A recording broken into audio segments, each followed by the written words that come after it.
What kind of family or what kind of adult is, I guess you can't generalize it necessarily, but if you had to provide some general categories, is the type of person that chooses to participate in the foster care system?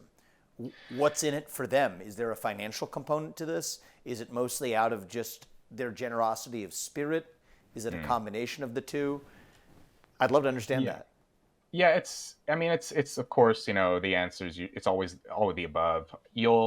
Of course there are good foster parents. I would say probably the majority start out, you know, who begin fostering probably start out with the best of intentions. They want to provide care for needy kids who have very difficult family lives, whose parents are obviously not in a position to care for them.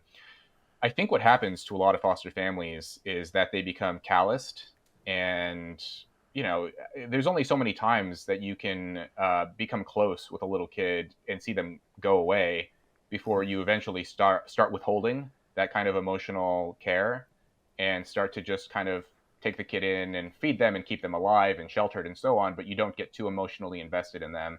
I think this happens with a lot of families.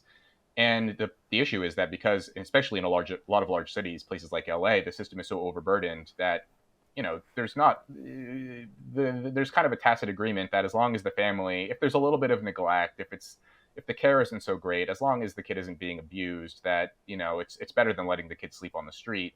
And so there are also plenty of families that aren't so great, and who are in it for the money. You get a stipend for each foster kid that you take in, and so if you can squeeze 8 or 10 kids in, some of the homes that I lived in, they were like that, where it'd be 4 kids to a room where you'd have 2 bunk beds, so you'd have 2 kids on the bottom bunk, 2 kids on the top, and they try to maximize the space to take in a lot of kids. And I think a lot of those families were in it for less than noble reasons.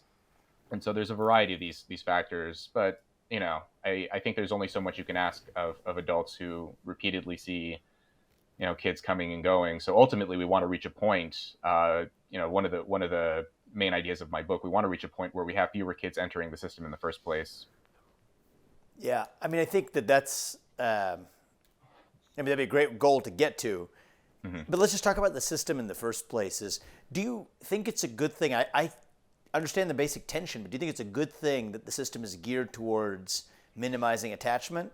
Because it seems like that's been bad both, actually, based on what you just said, on the callousing effect for the foster parents as well as the kids, but in the interest of presumably protecting the rights of the parent who had their child put into the system in the first place. And those are three different, very competing, difficult interests.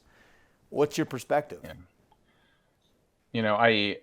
I open in the preface of Troubled with a quote from Nicholas Christakis, the physician and sociologist at Yale, and the his quote was something along the lines of essentially every child care policy in the history of the United States has been geared toward the interests of adults, and what was important for kids was secondary.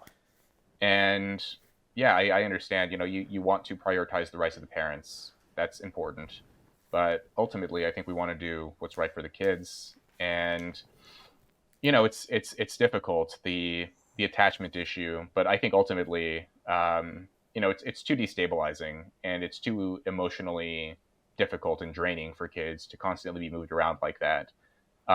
It's very novel. I mean, that's like a very unique situation for kids to not know where they're going to be day to day and not know where their foster siblings are going to be day to day. I mean, that's like not if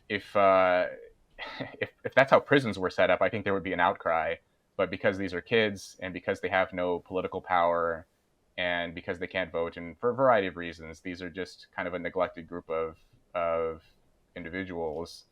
I think it hurts people as well to think too deeply about it, to think about kids who are being neglected and mistreated. So it's one of those things that we just want to kind of push to the corner of our minds and not think too deeply about it. But ultimately, I think that the frequent placements are harmful.